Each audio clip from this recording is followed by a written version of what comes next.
Finally आपण पाहतोय आता ऊर्जा तिच्या रूम मध्ये असते. ती जरा डिस्टर्ब दिसत असल्यामुळे तिथे कुमुदिनी पोहोचलेली असते. कुमुदिनी म्हणत असते, काय ग ऊर्जा, तू डिस्टर्ब का दिसतेस? काय झालंय का? शौर्य बरोबर भांडण झालंय का? त्यावर ऊर्जा म्हणत असते, नाही आजी, असं काहीच नाहीये. त्यावर कुमुदिनी म्हणत असते, मग सांग ना मला, तुला आज बरं वाटत नाहीये का? त्यावर ऊर्जा म्हणत असते, आजी तसंही काही नाहीये. त्यावर कुमुदिनी पुढे म्हणत असते, म्हणजे काहीतरी आहे निश्चित, जे तुला मला सांगायचं नाहीये. पण लक्षात ठेव, जर सांगितलंस तर त्याच्यावर सोल्युशन नक्कीच काढू शकते. आता ऊर्जा म्हणत असते, आजी खरं तर अर्पिताचं काय चाललंय तुम्हाला माहितीये. अर्पिता ज्याप्रमाणे वागते ते पाहता माणुसकी म्हणून मी शौर्यला तिच्याकडे लक्ष द्यायला सांगितलं. पण आता असं वाटतंय की माझं चुकलं की काय? कारण कदाचित अर्पिताच्या त्या अशा वागण्यामुळे शौर्य तिच्यात गुंतत गेला तर. आता हे वाक्य ऐकल्यावर ऊर्जाला आजी म्हणत असते, नको काळजी करूस तू. तुमचं लग्न व्हायच्या आधीपासून मी शौर्याला चांगलंच ओळखते. शौर्य तुझ्यात एवढा गुंतलाय की तुझ्यातून त्याला बाहेर पडताच येणार नाही. भलेही अर्पितासारख्या 10 अर्पिता जरी समोर आल्या तरी शौर्य फक्त आणि फक्त डोळे बांधून तुझ्याकडेच, म्हणजे तुलाच ओळखेल एवढं तुझ्यावर त्याचं प्रेम आहे. हे वाक्य ऐकल्यावर ऊर्जा म्हणत असते, आजी तुमचं हे वाक्य ऐकून खूप बरं वाटलं, पण खरंच असं काही होणार नाही ना? त्यावर आजीने आता ऊर्जाला जवळ घेतलेलं असतं आणि आजी म्हणत असते, अजिबातच नाही, कारण माझ्या नातवाला मी चांगलंच ओळखते. चल, या सगळ्यावर आपण आत्तापासूनच एक मिशन सुरू करूया. त्यावर ऊर्जा म्हणत असते, मिशन? त्यावर आजी म्हणत असते, हो मिशन. खरं तर ऊर्जा मला सांग, ती अर्पिता जे काही वागते ते खरंच तिचा ड्रामा वगैरे नाहीये ना? हे वाक्य ऐकल्यावर ऊर्जा म्हणत असते, आजी आता याचा आपल्याला शोध घ्यावा लागेल, पण तो घ्यायचा कसा? त्यावर आजी म्हणत असते, मी सांगते ना. आता ऊर्जा लक्ष देऊन ऐकू लागली की आजी काय सांगते. आजीने सांकेतिक भाषेमध्ये ऊर्जाला स्टार्ट टू एंड एक प्लॅन सांगितलेला असतो. त्या प्लॅननुसार आता ऊर्जा म्हणत असते, आजी खूपच खतरनाक प्लॅन आहे. त्यावर आजी म्हणत असते, अगं अशा वेळी अशाच प्लॅनचा उपयोग करावा लागतो. त्यावर ऊर्जा म्हणत असते, ठीक आहे आजी, पण हा प्लॅन सुरू कधीपासून करायचा? त्यावर आजी म्हणत असते, हे काय आत्तापासूनच, लाव फोन तू. आणि अशातच आता ऊर्जा म्हणत असते, आजी खरंच लावू ना? त्यावर आजी म्हणत असते, हो लाव. आता ऊर्जाने लगेचच शौर्यला फोन केलेला असतो आणि शौर्य हा त्यावेळी अर्पिताकडे असतो. शौर्य लगेचच ऊर्जाचा आलेला फोन पाहतो आणि रिसीव करतो. तेवढ्यात ऊर्जा म्हणत असते, काय शौर्य, आहेस कुणीकडे तू? त्यावर शौर्य म्हणत असतो, ऊर्जा अगं असं काय करतेस? मी यावेळी अर्पिताकडे आहे. मी तुला सांगून आलो होतो, आठवतंय ना? त्यावर ऊर्जा म्हणत असते, हो आठवतंय. आणि अशातच आपण पाहतोय तिथे असलेली अर्पिता शौर्याला म्हणत असते, शौर्य तू कोणाचाही फोन घ्यायचा नाहीये. आता तू माझ्याकडे आलायस ना, मग यावेळी फक्त तू मला वेळ द्यायचा. हे वाक्य ऐकल्यावर शौर्य म्हणत असतो, अगं असं काय करतेस अर्पिता? माझ्या बायकोचा म्हणजेच ऊर्जाचा फोन आहे. हे वाक्य ऐकल्यावर अर्पिता म्हणत असते, तुझी बायको मी आहे, ती ऊर्जा वगैरे नाही. माझ्यासमोर इतर कोणाचं नाव घ्यायचं नाही. हे वाक्य ऐकल्यावर आता ऊर्जाला इथंपासून ऐकायला आल्यावर खूपच चीड आलेली असते. आणि अशातच आता शौर्य म्हणत असतो, हे बघ अर्पिता, एक गोष्ट लक्षात ठेव, तू जे काही वागतेस ना ते वागणं मला अजिबात पटत नाहीये. तू आता आजारी आहेस म्हणून तुला मी भेटायला येतोय. उद्या जर तू बरी झालीस ना तर मी तुला अजिबातच भेटायला येणार नाही. आता शौर्याला अर्पिता म्हणत असते, असं काही बोलू नको. जर तू असं म्हणत असशील तर मी कधी बरीच होणार नाही. ह्याच्यातच आता शौर्य लगेचच म्हणत असतो, म्हणजे तू नाटक करतेस तर? त्यावर अर्पिता म्हणत असते, नाही शौर्य, मी काहीच नाटक करत नाही. थोडं आपण पाहतोय आता अर्पिताने थेट शौर्याच्या हातून फोन घेतलेला असतो आणि शौर्याचा ऊर्जाशी सुरू असलेला फोन कट केलेला असतो. इकडे ऊर्जा म्हणत असते, आजी पाहिलत ना, या अर्पिताने शौर्याचा फोन घेऊन कट केला. अशातच आता आजी म्हणत असते, आता तर काही काळजीच करू नको, मी अर्पिताला करते फोन आणि तिच्याशी बोलते, बघ मग ती काय करते. तेवढ्यात आजीने आता अर्पिताच्या मोबाईलवर फोन केलेला असतो लगेचच अर्पिता म्हणत असते, शौर्य बघ कोणाचा फोन आहे, आजीचा. त्यावर शौर्य म्हणत असतो, मग उचल. आता अर्पिताने फोन उचललेला असतो आणि थेट आजी बोलू लागते, काय ग अर्पिता, कशी आहेस तू? त्यावर अर्पिता म्हणत असते, मी बरी आहे, तुम्ही कशा आहात? त्यावर आजी म्हणत असते, अगं मी सुद्धा बरी आहे. मी काय म्हणते, मी सध्या शॉपिंगला जायचा विचार करते, तू येशील का माझ्याबरोबर? त्यावर अर्पिता म्हणत असते, आत्ता आत्ता नाही येऊ शकत मी. त्यावर अर्पिताला आजी म्हणत असते, अगं असं काय करतेस, मला ना काहीतरी आवडीच्या वस्तू घ्यायच्या आहेत आणि तू बरोबर असशील ना, तर मला वाटतं की नक्कीच तू काही ना काही मला सजेस्ट करशील. त्यावर अर्पिता म्हणत असते, आजी त्यापेक्षा आपण उद्या गेलो तर. त्यावर अर्पिताला आता आजी आपल्या बाजूने वळवण्याचा प्रयत्न करत असते, पण अर्पिता फक्त तिथे असलेल्या शौर्यमध्ये फोकस करण्याचा प्रयत्न करते. आता अर्पिता नाटक करते हा अंदाज आजीला आलेला असतो आणि लगेचच आता आजी म्हणत असते, ठीक आहे, तुला जर आज यायचं नसेल तर मी शौर्यला घेऊन जाते. हे वाक्य ऐकल्यावर आता अर्पिता म्हणत असते, आजी असं असेल तर मी सुद्धा येते. त्यावर आजी म्हणत असते, अगं तुझा मूड नव्हता ना आज, मग अचानकपणे कसा काय तू लगेचच मूड चेंज केला? त्यावर अर्पिता म्हणत असते, आजी ते काय ना, मला आठवलं मला सुद्धा काहीतरी शॉपिंग करायची आहे, सो मला आठवलं आणि मी लगेचच तयार होऊन तिथे पोहोचते. त्यावर आजी म्हणत असते, पण एक गोष्ट लक्षात ठेव, आता शौर्याला मी घेत नाही कारण तू येतेस ना. हे वाक्य ऐकल्यावर आता अर्पिता म्हणत असते, आजी अहो असं कसं करता तुम्ही, घ्या ना शौर्याला. अहो जर जास्त सामान झालं तर आपल्याबरोबर कोणीतरी सामान पकडणारं हवं ना. त्यावर आजी म्हणत असते, हो का, ठीक आहे बघते मी. आणि अशातच आपण पाहतोय आजीने आता अर्पिताला अमुक ठिकाणी बोलवलेलं असतं आणि लगेचच आता अर्पिता समोर असलेल्या शौर्याला म्हणत असते, चल आपल्याला तिकडे पोचायचं आहे. आणि अशातच आता शौर्य म्हणत असतो, नाही माझं एक महत्त्वाचं काम आहे, ते करण्यासाठी मला आता त्या ऑफिसला जावं लागेल.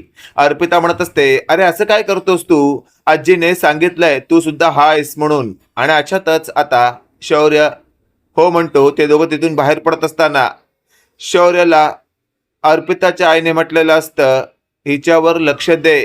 त्यावर शौर्य म्हणत असतो, मी आलोच 5 मिनिटात. अर्पिता हो म्हणते. अर्पिता घरीच थांबते. शौर्य तिथून पलायन करतो. अर्पिता वाट बघत असते, पण काही केल्या शौर्य पुन्हा घरी जात नाही. इकडे आपण पाहतोय आता शौर्य आपल्या आजीकडे आलेला असतो आणि तो म्हणत असतो, आजी मला एक सांग, काय करू मी, या अर्पितापासून कसा पिछा सोडवू? उद्या जर काही कमी जास्त झालं तर ऊर्जा तर मला विकून खाईल. त्यावर शौर्याची आजी म्हणत असते, अरे नको काळजी करूस तू, तुझी बायको ऊर्जा तुझ्यावर खूप प्रेम करते आणि तिला माहिती आहे तू कसा असते.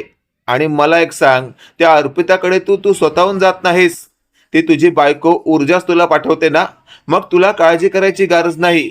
तू फक्त ना आता फोकस फक्त आणि फक्त आपल्या कामावर कर. त्यावर शौर्य म्हणत असतो आणि अर्पिता.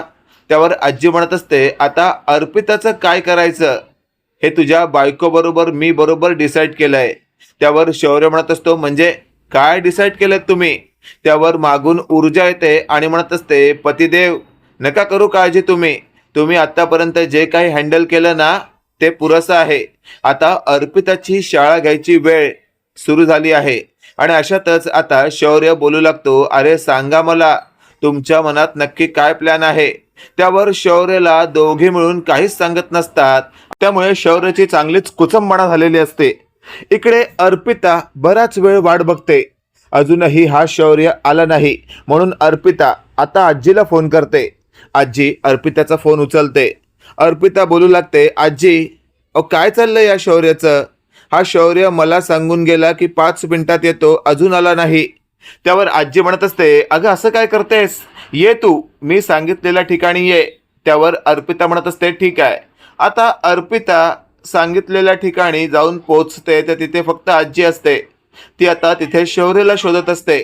आजी म्हणत असते, अगं इथे मी असताना तुला आणखी कोणाची गरज का भासते, मला सांग, फक्त सामानच उचलायला शौर्य हवा होता ना, तर गाडीत माझा ड्रायव्हर आहे. हे वाक्य ऐकल्यावर अर्पिता चांगलीच गोंधळते. आणि अशातच आता अर्पिता म्हणत असते, आजी माझं ना जरा डोकं दुखतंय, मला घरी जावंसं वाटतंय. त्यावर आजी म्हणत असते, अगं असं असेल ना तर इथे माझ्या जवळ ओळखीचे डॉक्टर आहेत, त्यांच्याकडे चल. आता अर्पिता चांगलीच अडकलेली असते. कारण तिचं डोकं दुखत नसतानाही ती आजीला खोटं सांगत असते. आता डॉक्टरांकडे गेलो तर आपल्याला काही ना काही इंजेक्शन किंवा गोळी घ्यावी लागेल आणि आपल्याला त्रास होईल याचा विचार तिच्या मनात आलेला असतो आणि ती लगेचच म्हणत असते, नाही आजी, मी घरी जाते, माझ्याकडे घरी औषध आहे. त्यावर आजी म्हणत असते, एक गोष्ट लक्षात ठेव, तू ज्याप्रमाणे वागतेस ना ते अत्यंत चुकीचं आहे. हे वाक्य ऐकल्यावर अर्पिता म्हणत असते, आजी, मी काय चुकीचं वागते? त्यावर मागून आलेली ऊर्जा म्हणत असते, तू माझ्या नवऱ्याला पटकवण्याचा जो काही प्रयत्न करतेस ना तो प्रयत्न तुझा मी कधीच पूर्ण होऊ देणार नाही. तू फक्त एक गोष्ट लक्षात ठेव, शौर्य माझा होता, माझा आहे आणि माझाच राहणार. मी त्याला तुझ्याकडे पाठवते. मला वाटलं होतं तुझी परिस्थिती जरा बिकट आहे, तुझ्या डोक्यावर विपरीत परिणाम होऊ नये आणि या सगळ्यातून सुखरूप बाहेर यावी तू, पण या सगळ्याचा तू उलट फायदा घेण्याचा प्रयत्न करतेस. हे बघ, देवा ब्राह्मणाच्या साक्षीने माझं शौर्यशी लग्न झालंय आणि आता आमच्या दोघांकडे मॅरेज सर्टिफिकेट सुद्धा आहे. उद्या जर तू माझ्या शौर्याला तुझ्या काट्यामध्ये अडकवण्याचा प्रयत्न केलास तर ते शक्य होणार नाहीये. त्यामुळे तू तुझं आयुष्य आता नवीन मार्गाने सुरू कर. त्यावर अर्पिता म्हणत असते, हे सगळं काय चाललंय? मला तुम्हा दोघांचं काहीच ऐकायचं नाहीये आणि मी काय वेडी बिडी नाहीये. आता अर्पिता थोडा ड्रामाटिक मोसम बनवत असते. तेवढ्यात तिथे अर्पिताला आजी समजवण्याचा प्रयत्न करते, पण अर्पिता समजून घेत नसते. आता जरा वाद वाढलेला असतो आणि लगेचच अर्पिता समोर असलेल्या ऊर्जावर धावत जाते. तेवढ्यात सिच्युएशन हँडल करण्यासाठी आजीने साटकन अर्पिताच्या कानाखाली दिलेले असते आणि अर्पिताला भानावर आणण्याचं काम आजीने केलेलं असतं. आजी म्हणत असते, मी तुला कधीपासून समजावते आणि एवढे दिवस समजून घेतलं, त्याचा तू गैरफायदा घेते काय? आता गोष्ट लक्षात ठेव, माझ्या सुनेला किंवा माझ्या नातवाला भेटण्याचा किंवा कॉल करण्याचा प्रयत्न केलास तर मी तुझ्या बापाला बरोबर समजावेन तुझ्या बरोबर काय केलं पाहिजे. आता अर्पिता एका गालावर मारल्यामुळे थोबाड धरून गप उभी असते आणि अशातच आता तिला कळून चुकलेलं असतं, आपला चांगलाच अपमान झाला आहे. लगेचच आता ती तिथून निघायचा प्रयत्न करते. तेवढ्यात आपण पाहतोय तिथे शौर्य आलेला असतो. शौर्य म्हणत असतो, काय चाललं हे सगळं? आता अर्पिता धावत शौर्याकडे जाते आणि त्याच्या मिठीत सामावते. हे सगळं पाहून ऊर्जाला खूपच चिड येते. लगेचच आता ऊर्जा म्हणत असते, शौर्य, काय चाललंय हे सगळं? त्यावर शौर्य म्हणत असतो, तेच तर विचारतोय, काय झालं इकडे? आणि अर्पिता, तू रडतेस का? आता अर्पिता तिथे आलेल्या शौर्याला आपल्या कब्जात घेण्याचा प्रयत्न करत असते आणि असा सीन क्रिएट करत असते की या दोघींनी माझ्याबरोबर आज चुकीचं केलंय. आणि लगेचच आता रडणाऱ्या अर्पिताला शौर्य समजवण्याचा प्रयत्न करत असतो आणि शौर्यला आता आपण आपल्या कब्जात करतोय असं अर्पिताला वाटतं. आणि अर्पिता म्हणत असते, शौर्य, तू मला सांग, खरंच मी वाईट आहे का? मी तुझ्यावर प्रेम करते, यात काय चुकले का मी? आपल्या दोघांचं आधीपासून ठरलेलं लग्न या तुझ्या बायकोमुळे मोडलं, यात माझी चुकी आहे का? मला सांग ना. जर तू माझ्याबरोबर खरंच पुढे जाऊन लग्न करणार नसशील तर काय उपयोग आहे माझ्या आयुष्याचा? मी आत्ताच्या आत्ता इथून उडी मारून जीव देईन. हे वाक्य ऐकल्यावर सगळेच हादरलेले असतात आणि अशातच आपण पाहतोय शौर्य म्हणत असतो, अर्पिता, असं काही करायची गरज नाहीये. आणि एक गोष्ट लक्षात ठेव, आता जे बोललीस ना, असं जर पुन्हा बोललीस तर एक गोष्ट लक्षात ठेव, मी तुझ्याबरोबर अजिबातच बोलणार नाही. त्यावर अर्पिता म्हणत असते, नाही शौर्य, तू अजिबातच बोलणार नाही असं मला अजिबातच चालणार नाही, तू बोललंच पाहिजे. त्यावर शौर्य म्हणत असतो, मग गपरा. आता अर्पिता मोठमोठ्याने रडत असते आणि शौर्य तिच्या डोक्यावर हात ठेवून तिला शांत करण्याचा प्रयत्न करतो.